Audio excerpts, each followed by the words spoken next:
Buenas tardes, sean todos muy bienvenidos a la Universidad de Defensa de Honduras. En el marco del proceso de internacionalización de la Universidad de Defensa de Honduras, nos honra recibir en este día al general PhD Ghoneim desde la República Árabe de Egipto. A continuación, daré lectura a la hoja de vida del general y PhD Ghoneim, presidente del Instituto de Asuntos Mundiales de Seguridad y Defensa, con residencia en Abu Dhabi, Emiratos Árabes Unidos.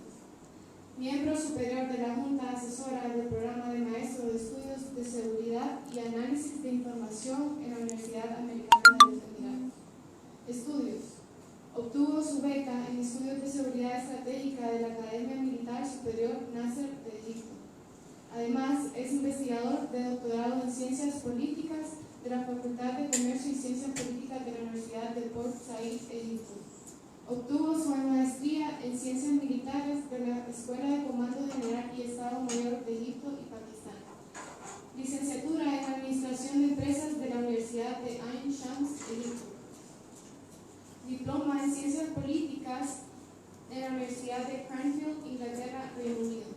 Participó, habló y presidió conferencias internacionales de seguridad y lucha contra el terrorismo, mesas redondas, seminarios, talleres y cursos en Abu Dhabi, Amán, El Cairo, Creta, Túnez, Roma, Taipei, Bruselas, Madrid, Tokio y otros. Ghoneim es un ilustrado visitante y orador para la Real Academia Militar de Bélgica, Bruselas, la Universidad de Defensa Nacional de Taiwán, la International Press Club de Madrid, Universidad Americana de los Emiratos, Dubái, OTAN Defense College, Facultad de Medio Oriente, Roma, varias universidades e institutos y centros de estudios estratégicos en Tokio y actualmente en la Universidad de Defensa de Honduras. Algunos cargos: fue escritor y analista de artículos mensuales en los periódicos nacionales de Egipto y es autor del libro Gestión de la Defensa en la Sociedad Democrática. Durante su largo servicio en las Fuerzas Armadas de Egipto se desempeñó como director de planificación y operaciones en el nivel de departamento estratégico. Se desempeñó como director del Centro de Información y Estudios Operativos en la Facultad de Comando y Personal. Ocupó otros puestos de alto mando y personal en las Fuerzas Armadas de Egipto. A nivel internacional, se desempeñó como jefe de personal de la División de Monitoreo de Armas en la misión de las Naciones Unidas en Nepal y participó en otras misiones de mantenimiento de la paz y ayuda humanitaria en el Sahara Occidental y Ruanda. También se ha desempeñado como representante nacional superior de Egipto ante el Comando Central de los Estados Unidos. Es titular de la Medalla de Servicio Largo otorgada por el presidente egipcio, además de otras medallas por su destacado servicio local e internacional. Es así como damos paso al general Ghoneim para iniciar la conferencia Rivalidades Estratégicas entre Estados Unidos, Rusia y China.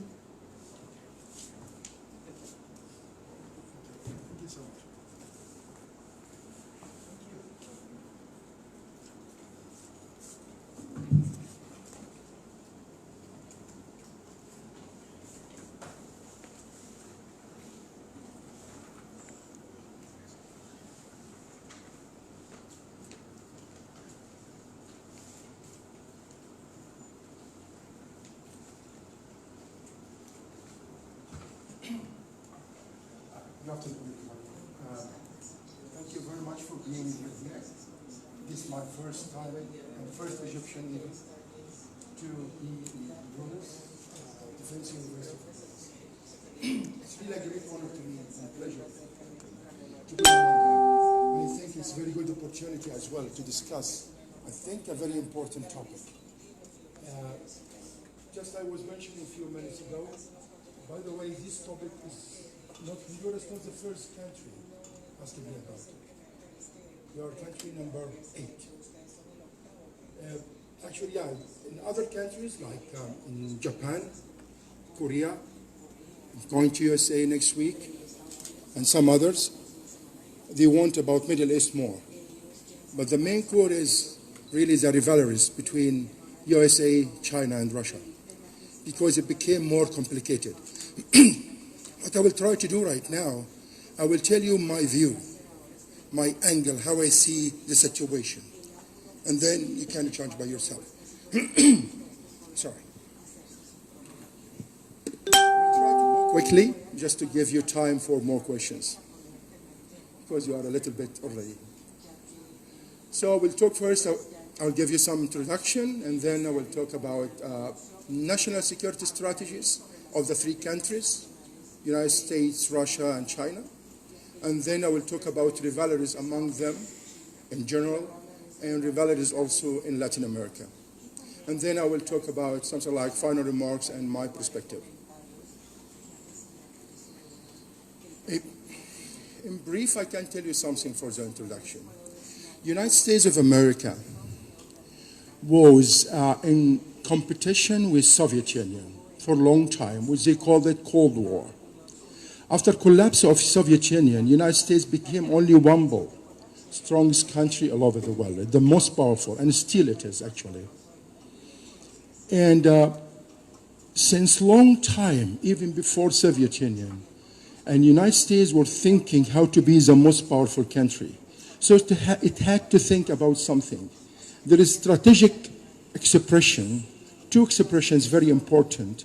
Military people, I think, know them, which is strategic depth and I can say strategic theater or direction. So strategic depth, that means Latin America should be strategic depth to the United States. That means securing United States. But if it is like direction, strategic direction, it will be threat to United States. So United States was always thinking that you call Latin America our backyard, how to secure us, how to be our strategic depth. So they worked for strong influence in Latin America. Very long time, and they succeeded in that. And they were lucky to do that, and it was easier than any other countries far away, like Middle East, like Europe, like in Asia even, because it's close. And even, I can say, culture is close as well. Because the United States is, you can say, composed of different nationalities. Maybe many or most of them are Hispanic, from your lovely continent. But also the United States were thinking, not only Latin America, we have to be everywhere. We have to be, if I want to be dominating country, so I have to be everywhere. Regions like Middle East, like Asia, like Europe, like Africa, and they prepared politically, economically, and also, I can say, militarily, how to do or to achieve their goal doing that. If you look at this, diplomats know more about it. It's number of political affairs. We call it 5+1, P5+1. The P5, which are the permanent, and for sure many people know it anyway. So the permanent countries in the Security Council, which is United States, France, China, Russia, UK, and Russia, yes, and UK. Notice something, they are the four countries who won in Second World War, and China because of population. Germany became, this is the one, 5+1, because it's very big economic power actually. Notice something with this, all of them, I can say, most of them, which are four countries, can depend on each other, can cooperate easier with each other, which are the four Western countries. But the others, which are China and Russia, China and Russia, it's different. Yes, they depend on each other, on some others for some extent, but mostly they work independently. They cannot. That's why usually superpower states, the Western superpower states depend on each other, or cooperate more with each other. China and Russia depend more on some regional or acting powers in some region. They try to use them more. Okay. USA. Any country all over the world, if you check any national security strategy such as USA. No, let me talk about UK, France, Russia, all others. All of these countries, their main goal, security and prosperity. To be secured and prosper. United States, it's more domination and profit. They didn't mention that, but when you read how they rise their strategies, you can understand what I mean. We have to be having more profits and prosperity to maintain sustainability of the country and to be dominating. And I will tell you how I see this kind of domination. So this is, and they depend on their values, which is security, prosperity, and the other values which they have, democracy, human rights, respect of law, and so on. And they try, that's why you will find it as something like obstacles to the United States when they depend on values in their competition. It will be clear to you during my lecture. Russia. Russia, I think, especially Putin, he feels that, let me say it in a simple way, I have to take revenge. I have to get back. That's why his strategy, they called it restorement of state and prestigious state. Prestige of Russia. That's why his procedures, if you follow up, he's restoring the prestige. If you notice, all Warsaw countries, or most of them, became NATO countries. Most of Soviet Union countries became European Union countries. And he doesn't want that. He would like to get back, or at least to spoil what's going on right now. He thinks this way. He would like to be counterpart of the United States. He is not. If you look at the economy of New York, it's bigger than the economy of Russia. Economy of California, which is economy number 11, I think, is bigger than economy of Russia.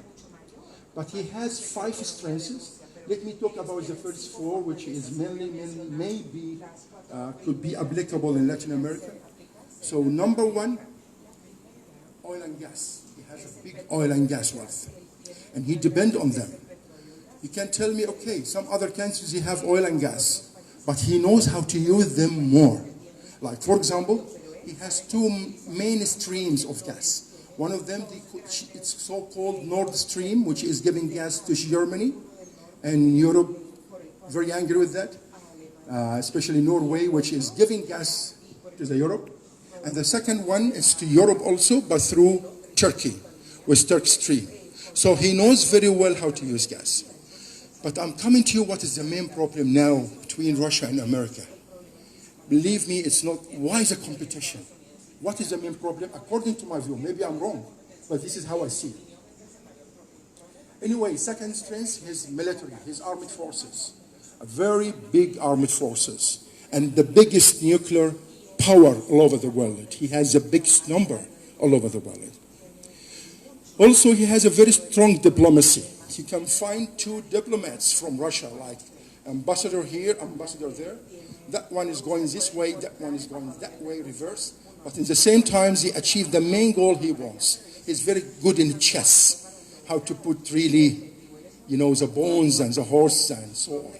He knows very well how to use them. Very strong diplomacy he can use. Also, his media and propaganda. Wow. Very big. But I'm sorry, according to my experience, my following up, my analysis and researches, mostly fake. He depends on spoiling reputation of his competitors. If you ask anybody what is the Greater Middle East, for example, he will tell you it's 1, 2, 3, 4, which is not. But he dictated what's this 1, 2, 3, 4, whatever it is, by his media. Because he would like to spoil, I don't say, because it's American initiative anyway. I don't say America is good or bad, but I'm saying he is very professional of spoiling reputation of the others. Why? Why he is doing that? Because bigger strategy means bigger national powers. The United States is the biggest and most qualitative national powers all over the world. It's truth. He is not.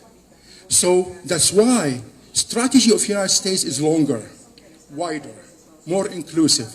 He cannot do that. He's not capable. So the best way is to spoil your strategy. It's better than to enhance my strategy. I have no time. That's why always he's trying to issue fakes. And he's successful in that, especially in Latin America also, I think, from my readings. Okay, so China. I tried to find national security strategy of China. I couldn't find it. I think there is someone which they call it 2050. And I read some books about it. And the only I could read really, which was policy papers issued by the president. And I could understand what I'm writing right now. In conclusion, I can say China is one China policy, no way. China doesn't have enough strategic depth, which I told you. Their neighbors, not like neighbors of the United States, for example. It has problems with many neighbors around, especially with borders, South China Sea, even with Mongolia, Russia. Some of them hidden problems, some of them appearing, submerging problems. Japan, for sure. But I will tell you in my paper right now, or in my presentation, how they try to enhance that. I think their idea is to do something different from the West. Our values is different. Interest is more than ideology. Forget about socialism, communism, no. Interest, national interest. How can I achieve my interest?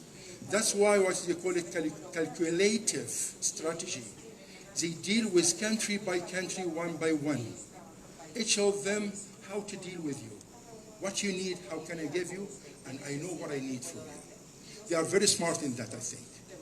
And they believe that, you know, army is important, but showing off is very useless. It's not to be done. That's why they try to hide their military power as possible as they can. They don't show them off. One of the reasons not to know how much it's powerful or not powerful. Second reason, I think, this is my thinking, is to tell you we are here with economy. We are not here with military sanctions. We are not provoking you. We are cooperating with you. I think they think this way. That's why their economy improving very quickly. And their military, their army improving steadily, slowly, but improving. In different, you know, how can I say, aspects, fields, and even regionally. You know very well, I have been asked many times, in different places, I don't like to mention the countries, do you think China will use its own forces, for example, in the Middle East, for example? I said no, never. Because you know what will be the consequences, especially by international community. But I think they have something, they call it the red line, when, like for example, if I'm not wrong, if Taiwan declared independence, they will use. If more in South China Sea, something, maybe you know more than me, General, they will use it. So I think it's how they think in brief. Rivalries. Let me go directly. Okay. USA, they have oil, which we call it shale oil. And Canada as well, they have oil, which is shale oil. But in our region, which is Middle East, in Venezuela, I think, we have the regular oil, which you know. So do you think United States is inside Middle East because of the oil, because they need the oil? I don't think so. But because they would like to control the oil deeper than that, further than that. Because they would like to dominate the countries, they need the oil, which are mostly industrial countries. So I think the main goal of the United States is to dominate the countries. They are known, very creative. They have a lot of industries. And really they need oil. They don't have. The, you know, 5 countries from Asia only, they import oil from Middle East, which are the most 5 countries, 4 of them in Far East. This, for example. If I talk about Europe, they use more the oil of Norway, Sweden, and around. Only about 13 to 15% from the Middle East. But also the United States controls the price of the oil. So the price hit each other like billiard, you know. So the price, if it is affected in the Middle East, it will affect even the price in Europe and other places, or even here in Latin America. And notice something. Russia and China, one of them is OPEC country, which is Russia, producing oil. China is not. That means what? If I am United States, increase the price of oil, so China will be happy and Russia will be loser. If increase, China, Russia will be happy, China will be loser. If I decrease the price of oil, China will be happy and Russia will be the loser. United States knows very well when it can increase the price of oil, when it can decrease the price of oil. I remember when I was in some of the countries, one of the researchers really surprised me. He was asking the audience, why Russia in the Middle East? That's why Russia in the Middle East. Because I think the main goal of the United States, which I didn't mention, I wanted to postpone it, to blockade Russia and China in their locations. Don't be out. I'm powerful and I can blockade you, besiege you in your locations. They think other way. No, we are going out to blockade your interests outside. This is the rivalries. They said, no, Russia, I will not stay. How can I tell you? Compare when Putin, when he was prime minister, and when he became president. When he was prime minister, he was inside the country more, concentrating in economy. He was able to do that in 2013 when he was reassigned.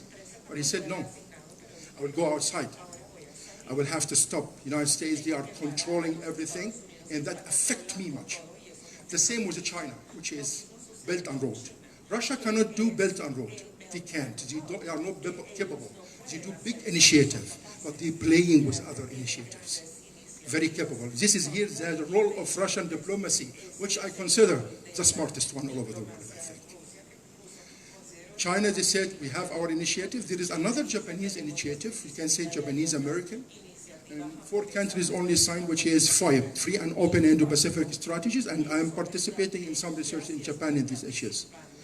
But slow. They didn't start. Even they thought about it before Belt and Road, which has been announced in 2013. So here I'm telling you, this is the story when I start even in the United States and Russia. If I go to China, as I told you, maybe it was a deed or a reason that, you know, this is intellectual right. So Chinese, they talk, but they do it a long time ago. But anyway, they had to stop him. That's why the trade war. And it was really massive. And by the way, the problem with the trade war, it's too late, to be honest. Because it will cause, which you heard about, maybe economic crisis. It's okay, but it should be earlier than that. Now it's really dangerous. And it will affect a lot of things. One of them in Latin America, by the way, this kind of trade between China and some countries in Latin America in terms of trade. If I talk about European Union, notice something, please. European Union is with and against United States. Is with United States in security-wise. That's why NATO is very important to President Trump and all presidents. But they are competitor to the United States in economy, especially the E3, which is Germany, France, and UK. That's why Mr. President Trump is supporting Brexit to dissolve. I was just last month in Belgium, visiting the Royal Military Academy, which seemed like this university, giving 3 hours lecture, big one. And I was also in European Union HQ, military staff. They are very, very aware about collapse of European Union. It's getting weaker, and really they are not happy with that. And one of the main reasons, I think, they believe they are between the 2 knives of the scissor of China and the United States, domination. And they want really their independence in economy because they are promoting.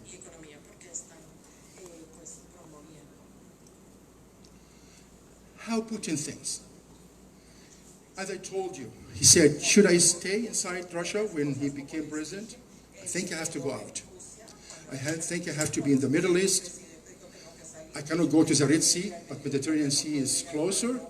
And that's why he has very good relation with Turkey. Even Turkey is NATO country. And Turkey, why Turkey is important? Why Taiwan is important to USA? Why Turkey is important to Europe? Taiwan is important to USA, as I mentioned yesterday, because of geostrategic location, I think, in front of China. Very important to have. And it's extension of some islands coming from Japan. Same Turkey is important to Europe and USA because they consider it as a front defensive line of Europe in front of Russia. See now the situation? It became very good friend with Russia. They dictate their conditions to the United States, they do what they want. Whatever the reason, what is it? It's mistakes or the other, which is the United States and Europe. But now this is Russia. He said, I will go outside, I will make my enemy my friends, one by one. I will take them, especially the powerful ones of them like Turkey. He needs some countries in our region like Egypt, like Israel, like Iran, even they are enemies. Turkey and Egypt, they are competitors now, but he needs all of us, and he knows very well how he plays with the two revealing countries.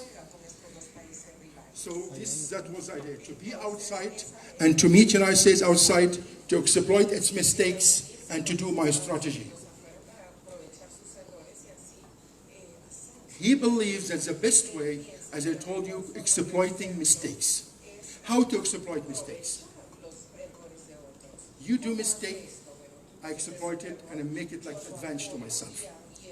So that's why I called it chaos in front of a strategy. He has a strategy, but not that big. So I let you play in a chaos, so you lose your strategy. This is the idea, and he's wonderful in that. That's why usually you will find him now in regions of problems. You will find him the best winner, by the way.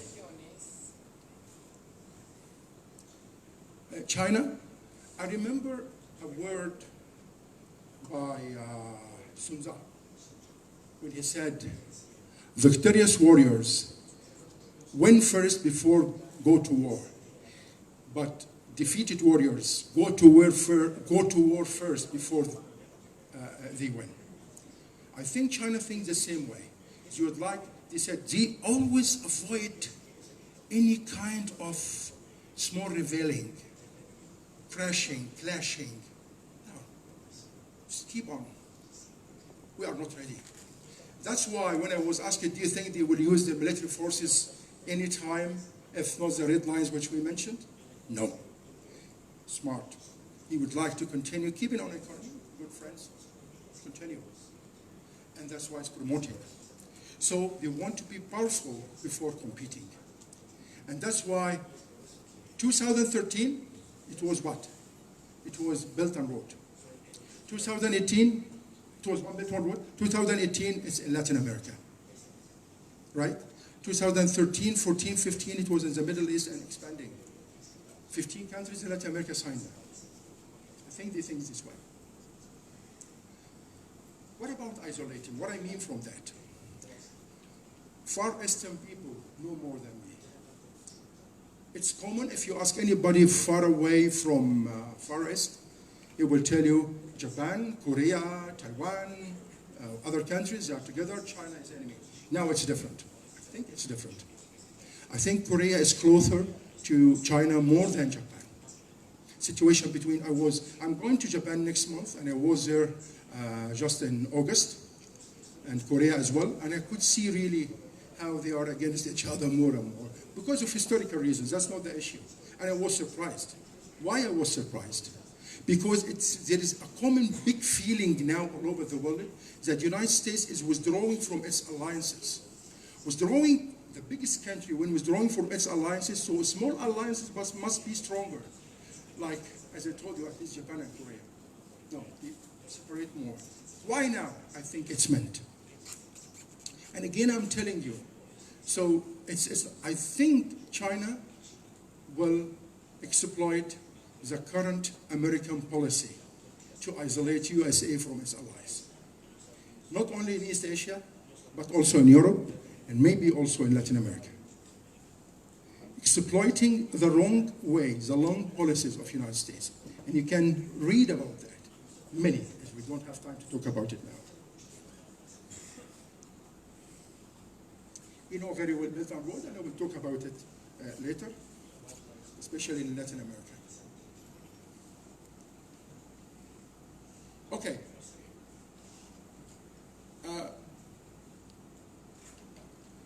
I think that the Russian influence in Latin America, yeah.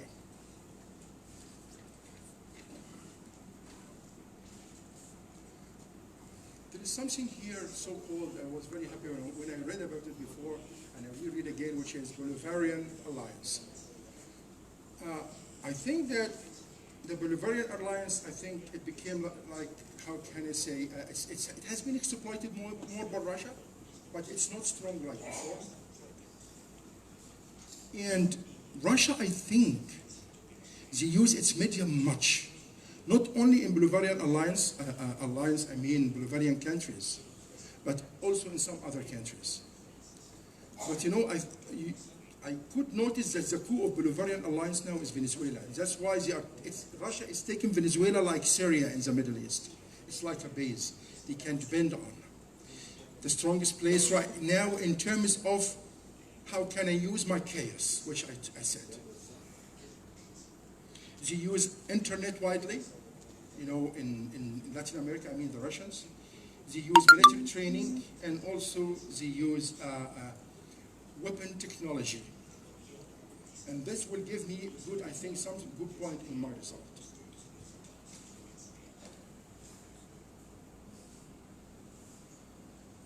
So far, United States is more spreading than Russia, much more spreading so far. But when I come to China, I think it will be a little bit different. Russia helped Venezuela with the petrol. This petrol, I think, the coin. But the United States stopped it. I think they tried to do it just to release the sanctions by the United States against Venezuela. They succeeded for some extent, but the United States took some quick procedures and they could stop it so far as I know. Russian propaganda, which I told you. I would like to give you a small example. One day in Egypt, so I read news. It's about between Turkey and Egypt. It's mentioned something, whatever it is, concerning the gas in the East Mediterranean. So it was in RT. RT is Russia Today, but in Arabic. So I called a Turkish friend who worked together in Nepal, United Nations Mission. And I told him, I ask you a favor, please. Could you check this news in Russia Today in Turkish, how it's mentioned? And what I expected, I found. It's mentioned in opposite way. It's like creating conflict. They play on the emotions of the people. Turkey is your enemy. In Turkey, Egypt is your enemy. This is the case they want to spread more. I think they do the same. They work more in patriotism, you know, nationalism, when they are in Venezuela, for your country, and maybe it's for the president, I don't know. So they work the same in some other countries, same way. The point here, how to control something very important. Actually, I added it. This is my point of view. We know power, which is national powers. We know influence, which has to use your powers. But also there is something, I called it popularism or popularity. That you have to be careful with the emotions of the people of this country because they affect the decision makers. Maybe you can affect the emotions of the decision makers. The problem here that maybe you affect them with fake things. And Russia is doing that very well.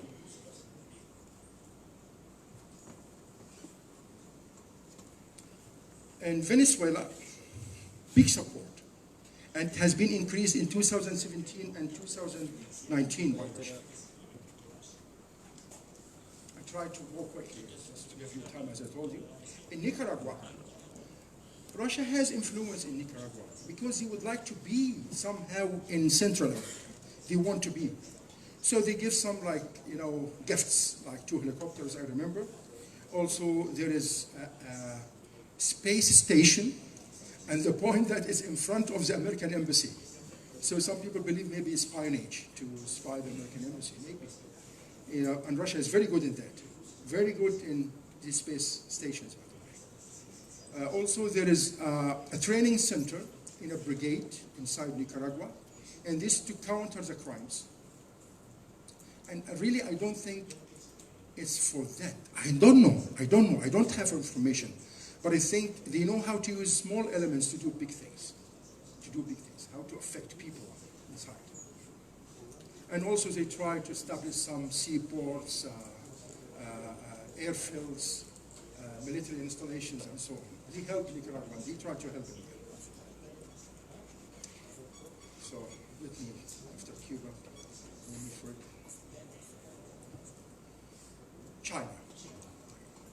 Between 2000, as I told you, it was like phases. 2013, 2015, China is very strong in Africa. Between 2013 and 15, they get stronger in the Middle East. 2015 and Europe. Now they have good relations with Europe. 2015 and 18, they increased in Latin America.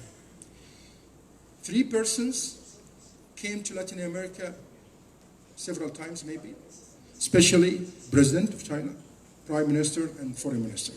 Very big people. And also some visits came from other countries, Salvador and others maybe, going to China. Panama and Dominique, yeah. They tried, like Russia, to enlarge some military programs. I mean, not Chinese, but to support the military program of some Latin American countries. And also, they attract more allies who are recognizing Taiwan. They could do that. It's all through economy. Remember, no sanctions, but economies. I help you. I cooperate with you. I noticed something with China, that they depend on trade, loans, and investments, which really working usually with poor economy or economy will suffer some problems in some countries. They can use it very well. Also, Chinese media, it's really strong, really. CCTV, which I remember it's like that. Now several languages, and now they use it, and some other one, in Spanish in Latin America, very professionally. Because as I could understand from my readings, Chinese soft power is really very strong. One of the strongest all over the world. Iran also is very strong.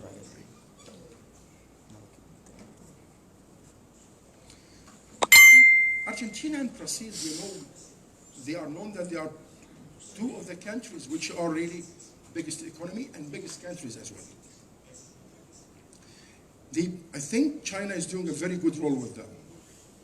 That sometimes if Argentina, try to make change with China, so they go to Brazil, small sanctions according to their agreements together, and then Argentina sit back. And the same with Brazil. It happened.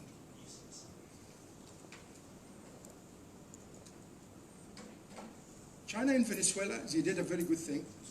I think it's so-called in Spanish, Carnet de la Patria. This is like a national ID, we call it maybe. The point with the national IDs now, it has all datas, further even more than you expect about the person. And here is the problem that it's by a Chinese company and it's owned by the government. So some people, they see maybe it's used for, watching some people, hunting them, watching, to have a database, and that help in further strategies and planning in the future. In Ecuador, some investments and loans were in China, agreements with them.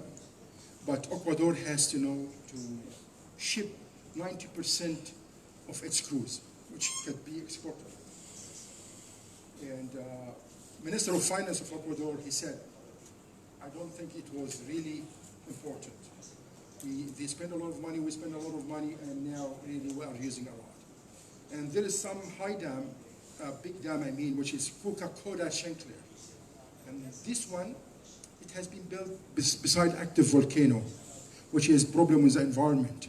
And they believe maybe in 1 minute, if this active volcano worked, this dam will be disappeared. So that's why it's like problem to Ecuador, according to their statements, official. In Bolivia, 7 billion, credit by China and loans. The good news that 4% economic growth of Bolivia founded. But the bad news, loans accumulate. Now I think 710 millions became like loans against Ecuador, which is really very big to country like Ecuador. I think so. Sorry. Oh, I'm sorry. Yeah, I didn't follow. The Belt and Road, which I mentioned. So until now, 16 countries signed from Latin America. There are some fears, but also I can say there are goals by China maybe, and China believes that there are some interests they can achieve to the countries they are participating in Belt and Road.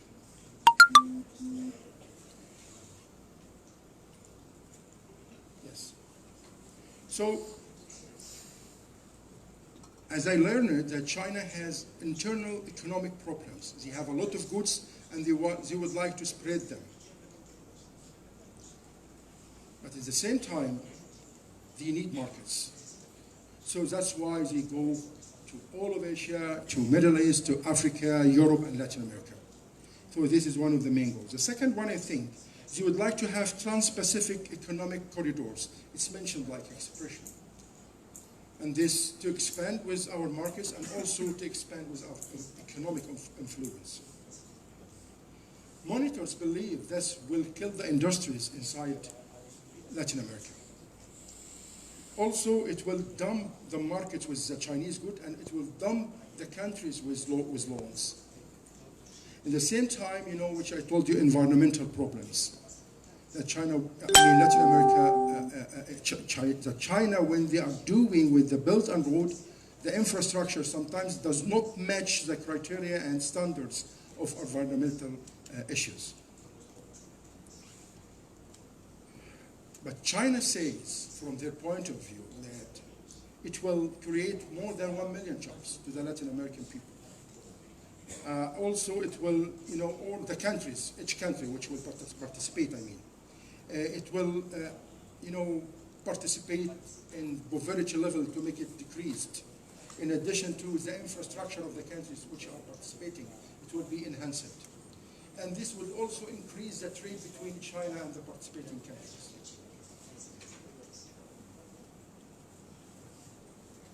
So, how can I see the changing of regional economic and security dynamics? I believe that Bolivarian alliance became weaker. I think so, especially when Ecuador, Brazil, and Argentina get out. I think that the role of China is escalating, it's maximizing. And the time that role of Russia is minimizing. So I can say that if I compare among them, China is getting higher a little bit, or higher, quicker. Russia, not stable, even getting down because they don't have the power. The United States have to work a lot to maintain its influence and to reject any other competing influence in the region, in Latin America, I mean.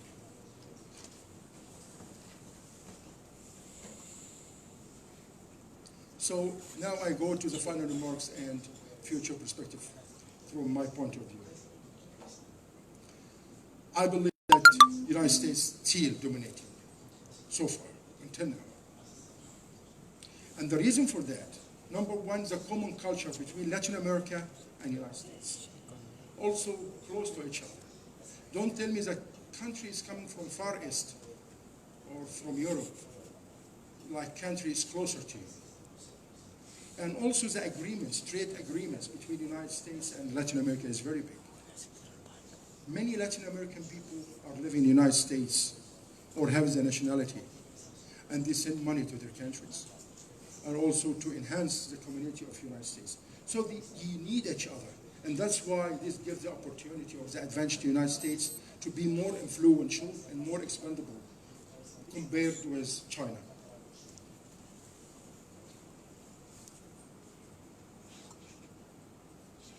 I think also that China will try to concentrate more with Southern America, which is far from Latin America, far from the United States, I'm sorry. Competition was during the Soviet Union and United States time, which is a Cold War. It was rivalry of ideology. Okay? Now I think it's rivalry of interest, more pragmatic. Do you remember what I told you in the beginning that American values became like obstacles to the United States? Why? Because, I give you an example, just to know what I mean. You would like to be a NATO country, so you have to have standard, politically, economically, militarily, and so on, socially even, education, health, and so on. So we have to visit your country and see how much you are, and then we give you 5 years for reforms to enhance your country. And then you will be observer with us for 2 years or monitor, and then you become member. So all of these are conditions to be coming with American or Western values. Other countries, they don't do that. Very quickly. Let's be together. I give you money. I don't ask you any conditions. Easy. See? So what do you think? Here is the point. That's why American values became obstacles to the United States. Hillary Clinton said, really now the true conflict is between values and interests. It doesn't mean that countries of values, they are innocent or angels, but they use them more because of the long term. They maintain your country to be sustainable, but nobody thinks for long term.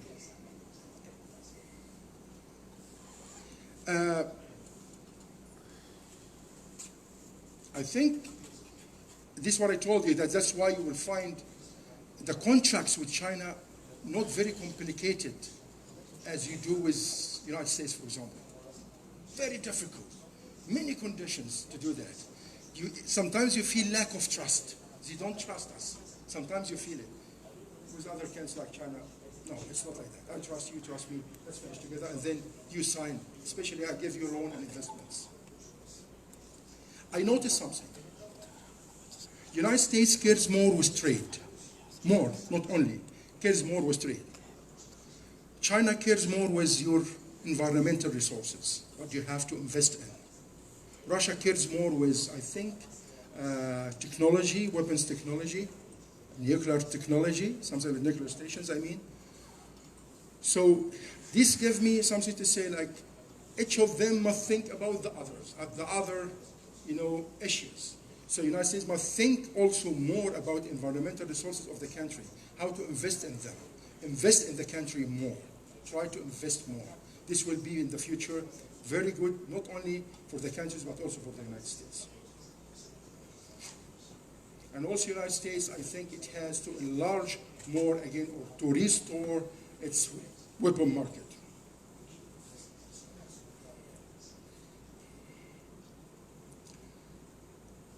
The trade war, I think, will affect the current agreements with China, with Latin American countries. The trade war. And if it stops somehow, it will affect even negatively. And I hope you can read about that. It's very important, very sensitive, but really affecting. That's why it's very complicated. That's why I notice sometimes President Trump is saying statement and tweets, and then he get back, especially in this war with China. Because it's like, the balloon, you catch it from here, jumps from here, you catch it from here, jumps. It's too heavy. I believe that every country is capable to evaluate its relations. I don't say to cut relation with any country, but at least be careful. I think this is my thinking. I advise my country. Be careful in your relation with the other country. I don't give myself and all my country to the country. And I don't cut totally. Because when I give myself to the country, then it will be influenced inside my country, all my country, I mean. I remember President of Brazil, he said once, China does not buy from Brazil, it buys all Brazil. He changed his statement anyway after that. But anyway, we shouldn't sell our countries to the others. Just, yes, give me the loans, give me investment, I'm yours, and then conditions will be stronger and stronger in the future.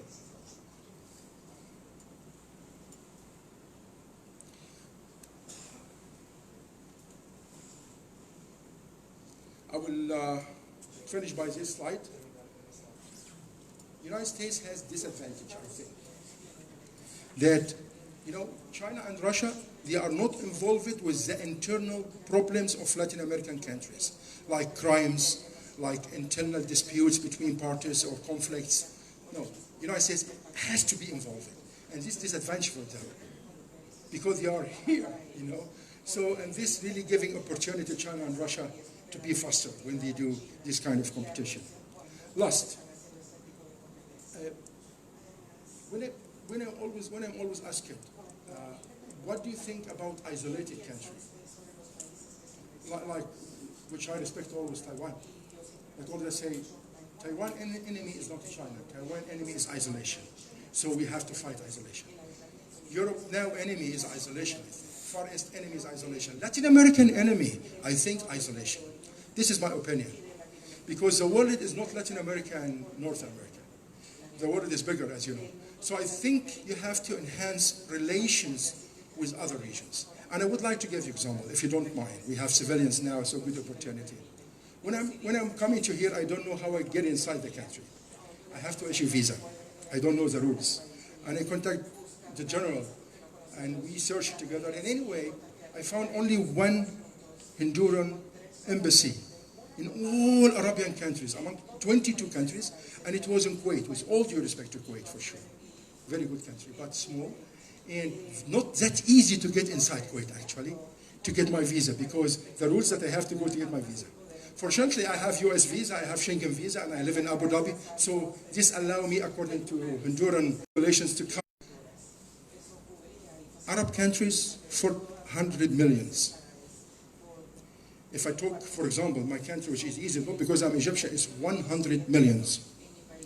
The biggest market, the biggest country. We call us the Hollywood of the East. I think more embassies from Latin America should be in Arabian countries in the Middle East. Because expanding relations, it will be more trade, more opportunities, better than more risks. Have relations. Because sometimes when you have relation with such country, it will increase your relation with another country, which indirectly you cannot get them. Also the trade, as I told, we love your coffee, by the way. So many things Middle East can buy from you. And not because I'm Egyptian, believe me, I'm telling you again, but really Egypt is very wide, and getting inside Egypt by Arabian countries, it's very easy to get inside. Without visa, we are open to our sister countries or brother countries. So that's why try to enlarge. And I have two papers. One paper is written in Spanish and English, and if you don't mind, I will give it to the management. Maybe it can distribute to you about the Middle East to know more about it. And this is the last I can finish, and thank you very much for being here, and thank you for your time and your patience. Thank you.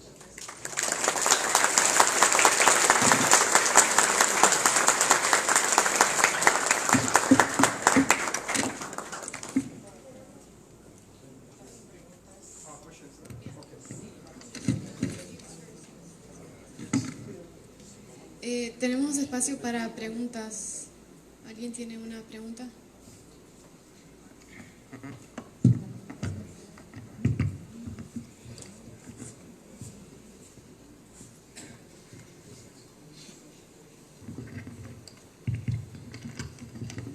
Buenas tardes, mi nombre es Gabriela Mejía, yo soy estudiante de la carrera de Relaciones Internacionales en la Universidad Católica. Y primero que nada, darles las gracias por su valiosa disertación, que ha sido muy fructífera y de mucho provecho. Entonces, mi pregunta es, Estados Unidos, con las medidas arancelarias impuestas a México, le está dejando la puerta abierta a China para que adquiera una mayor ventaja en el mercado latinoamericano, a pesar de los tratados de libre comercio que existen.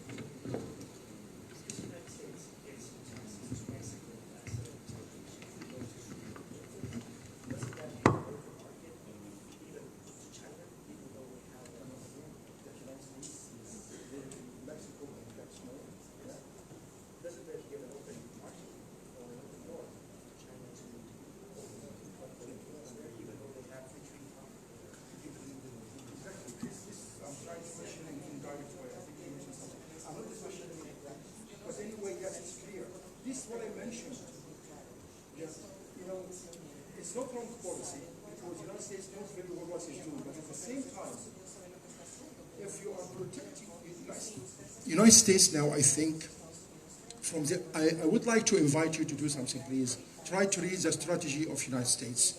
At least the last one has been written or signed by President Trump, has been issued in 17 December 2017.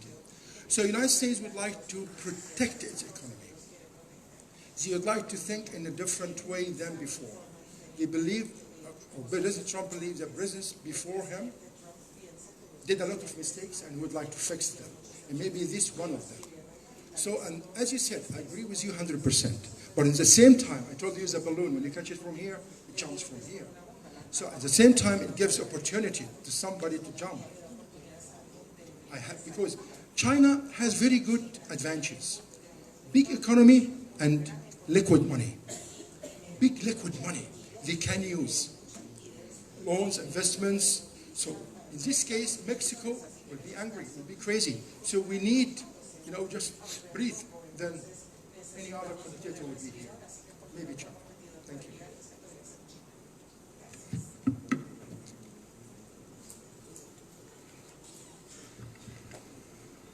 ¿Otra pregunta?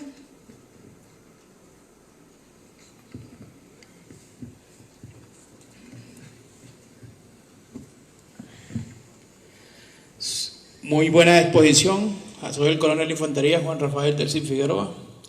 Lo felicito por la exposición.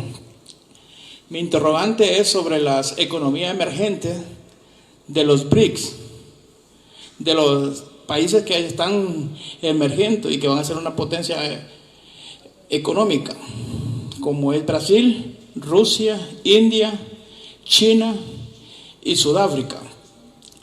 ¿Qué influencia? Que ya estamos viendo la influencia que tiene Brasil en solicitar a Rusia y a China apoyar lo que es la situación que tiene Venezuela. Ya para el 2019, ahorita va a haber una reunión en noviembre. Entonces, ¿serán esos BRICS que van a estar amenazando a la economía de Latinoamérica o solamente China?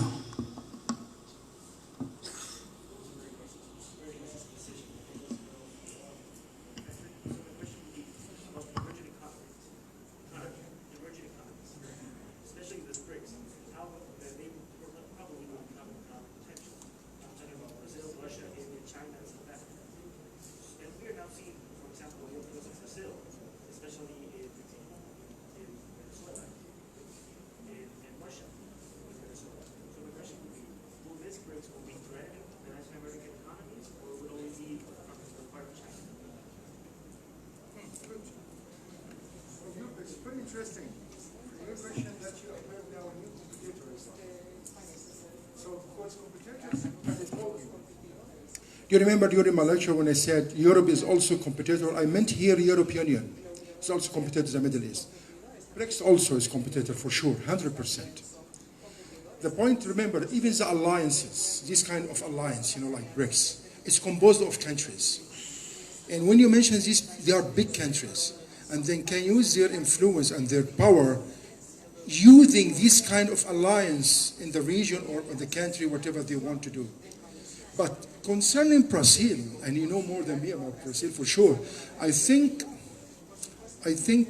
they are aware very well. They are more connected now with China, even they signed, I think, the Belt and Road. But in the same time, they know very well that existence of China in the region will increase the influence. But on the other hand, as it is, a part of the BRICS, and India, remember, is main enemy for China. So here I think it will be like what? Here is the new dynamics. Here is the, dynamic, it's movement, right, of the security and economy. So maybe it will be like not always competing, not always to be together, but they will have, I'm sure, they will have to a kind of formula how to stabilize, how to accommodate all of their interests together in such country like Venezuela, for example. But by the long term, I think it will affect some other parts of the region. I think so. Because economy is moving and directing other tools like political tool and so on. However, yeah, I agree with you. I think yes, it's very difficult, to be honest. It will be negative or positive, supporting. Future can tell us. I cannot tell you now. But what I am sure, what I guarantee, it will be like a big game. Thank you. This question is really smart. Nobody can expect it will be with Latin America or against. No, it will not be like that. But will be more with interests of the countries of this kind of alliance, and China as well from outside, I mean. And by the way, this gives me new lesson, by the way, your question, that I have to think about China approach to Brazil. Because Brazil is a member of BRICS with India, It's very important to them. I think it's some angle they thought about that. I have to think about it. Thank you. Thank you.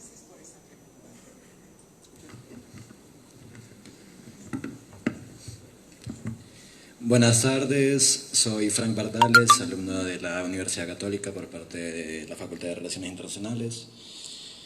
Y mi pregunta es si Latinoamérica es capaz de adaptarse al mercado de China sin perder el apoyo de Estados Unidos.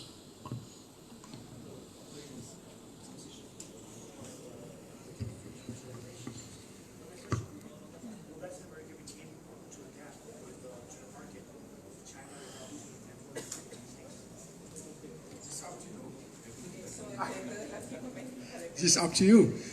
I was with Lieutenant yesterday. I think he's among us today, and he told me, "Do you think Latin America will be one alliance one day? Like Central America, when they thought about that to be, Honduras, one of Honduras president, to have one country of Central America." So I can answer you with something, by the way.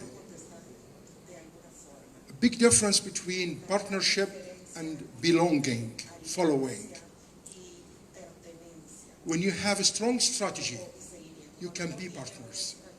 If you don't have strategies, you will be only belonging. It's not for Honduras, not for a specific country, it's for general, to my country. So to fight back this kind of external influence, you have to have your own strategies.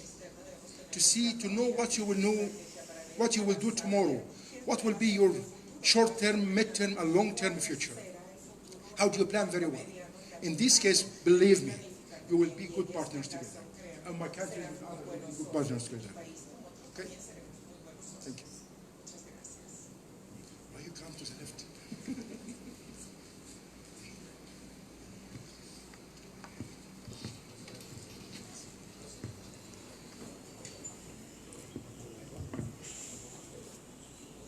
Buenas tardes, mi general. La consulta es la siguiente. Yo veo que Estados Unidos está ayudando a China a tener más influencia en los países africanos, europeos, asiáticos y latinoamericanos. ¿En qué sentido?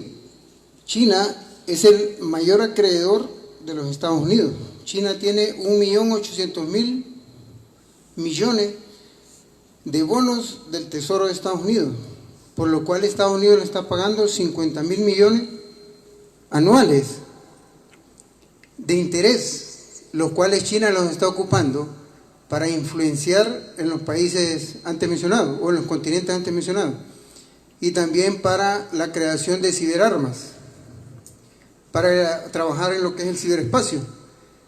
Si nosotros miramos los objetivos que tenía usted en la estrategia de Estados Unidos, en el cuarto eje es influenciar en esos continentes.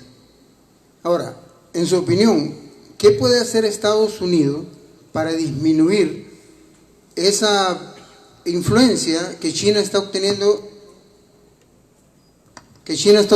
en todos esos continentes?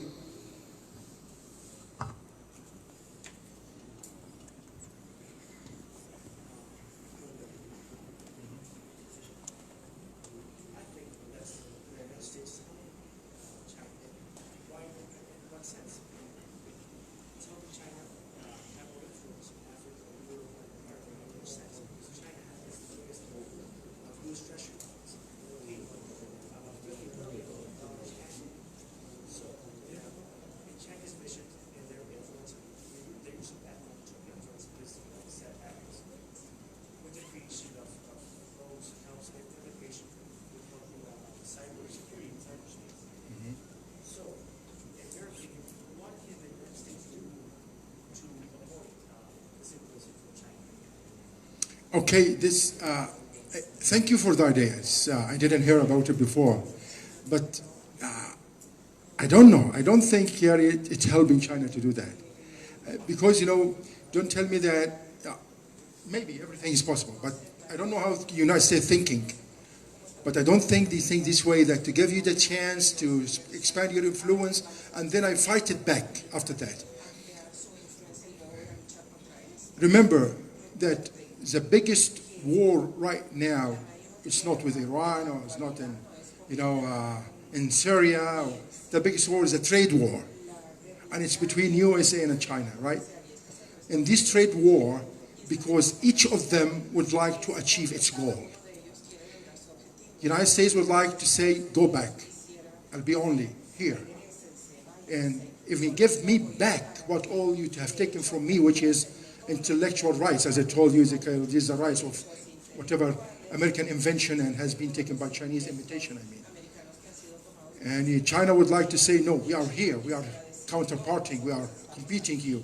We will be here. We will be everywhere. We have the right not to be only the strongest country all over the world. So I think they are fighting each other in economic field. So this is the best way, I think, right now. But to answer your question, tell you my opinion, what is the best way to China, even I will say that my next lecture Wednesday in the United States. I think China became very big. And when your enemy becomes big, don't fight it. Come along with him. We call it G2 agreements. Think together. Come, and now we can have new deals. So like we have G7, G20, G whatever. We are G2. We think together. So what do you want? You want 1, 2, 3, 4?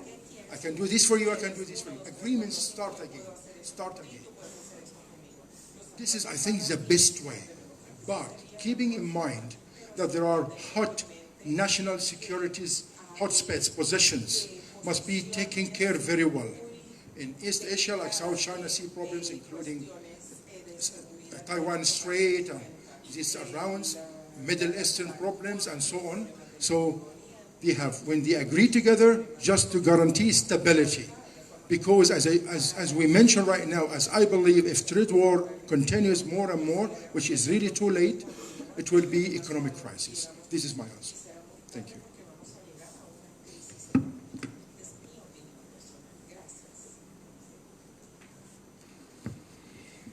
A continuación, el vicerrector académico de la Universidad de Defensa de Honduras hará entrega de un reconocimiento al general Sayed Ghoneim.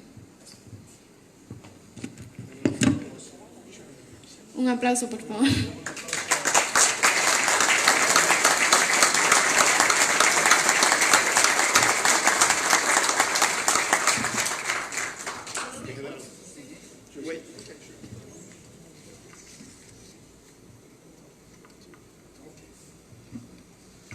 Bien, muy buenas tardes, respetable auditorio.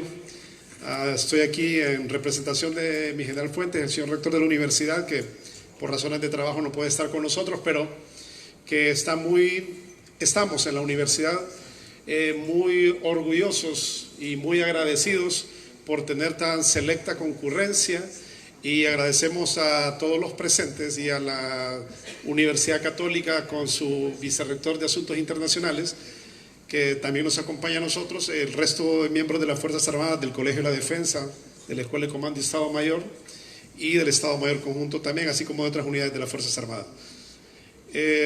Para la Universidad de Defensa hemos estado en este año, ha sido un año muy exitoso desde el punto de vista internacional para nosotros, debido a que, bueno, creamos nuestra dirección de internacionalización y hemos venido creciendo cada día más. Es así de que hace un par de meses atrás tuvimos la visita del doctor Oslavio Román de la República de Chile, quien nos vino a dar también una perspectiva parecida en esta temática, desde la perspectiva de alguien de América del Sur.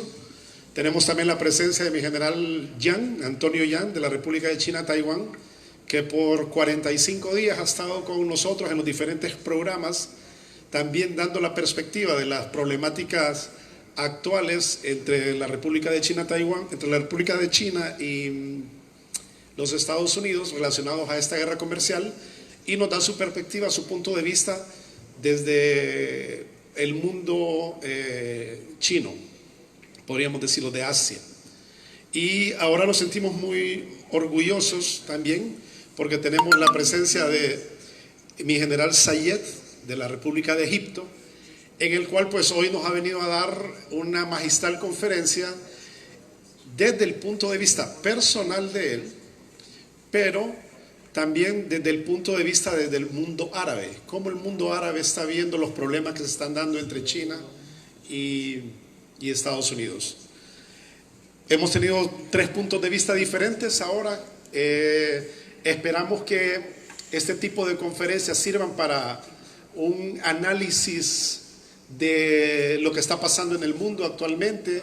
Recuerden que nosotros somos asesores o estamos estudiando para ser asesores de los tomadores de decisiones en estos momentos, así que este tipo de conferencias vienen a enriquecer nuestro conocimiento.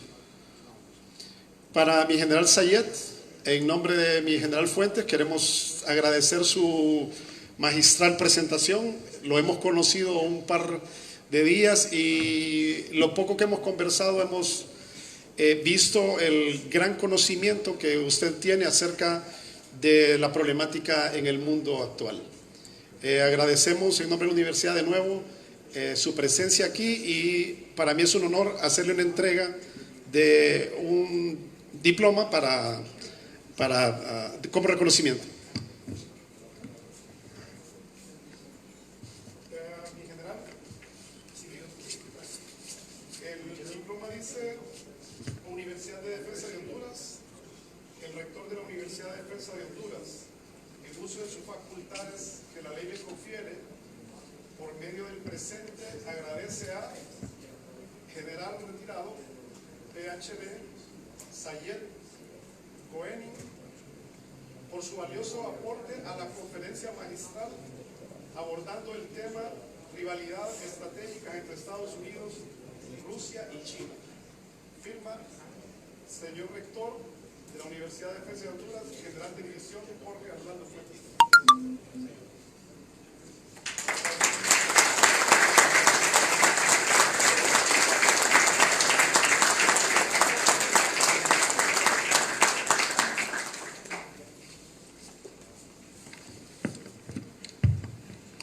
Es así como damos por concluida esta conferencia. Están todos invitados a un pequeño refrigerio en la parte de afuera y muchas gracias por venir.